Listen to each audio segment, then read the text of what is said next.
always liked to research about collections and to collect materials as well as garments and fabrics. And this drove me to start thinking about body architecture. My first little steps on this concept was when I had to create an explosion by lengths of textiles for the music video Mara. I continued on the theater play Fouts, creating a mood board with collages of lots of artists, and I began to focus more on the shapes of the bodies and to deform and thread them, or painting on skin. In the photo project Mask of Desire, I was experimenting with different kind of projection on the performers' bodies, costumes, skin, hair and their surrounding area.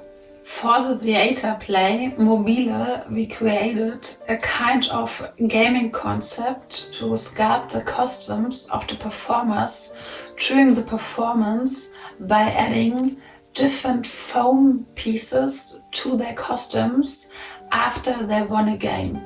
But in 2014, I returned to a more conceptual thinking of storytelling characters of body architecture by creating new materials, fabrics, and a way of thinking in a kind of sculptures of garments for my little series Melancholia.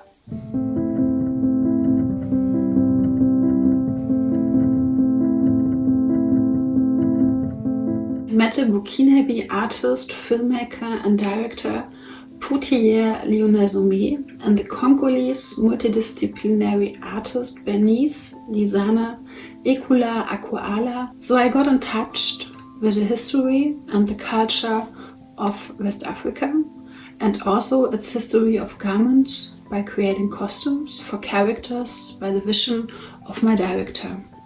I realized that there is no really publications about history of the dressing of human beings worldwide without racism.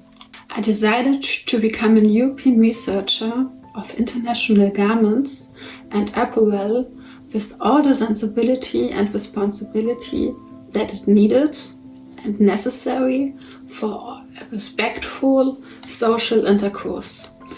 And also I realized to research and redefine the boundaries, rules and possibilities of creating costumes and characters in the context of cultural appropriation.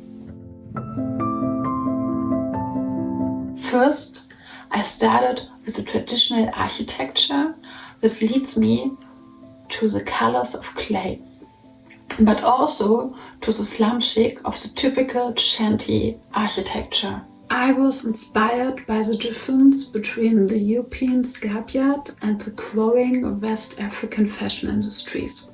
So I read a lot about the fashion and post-colonial critique and its nowadays glorification of the slum chic in the Western entertainment and music industries.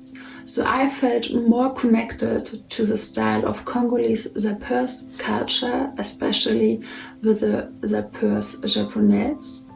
I expanded my research by studying the West African history, garment and textile history, like the African bubu, goddess and visual symbols with historical and philosophical significance called Adinka. That has fascinated me on colorful, patterned and natural fabrics as well as garments. So I ended up with developing a costume concept that was a research of traditional and modern African garments and textiles, but also with Western fashion and movie inspiration. I really would love to put this discussion about cultural appropriation in an international context and debating about it with people from all over the world.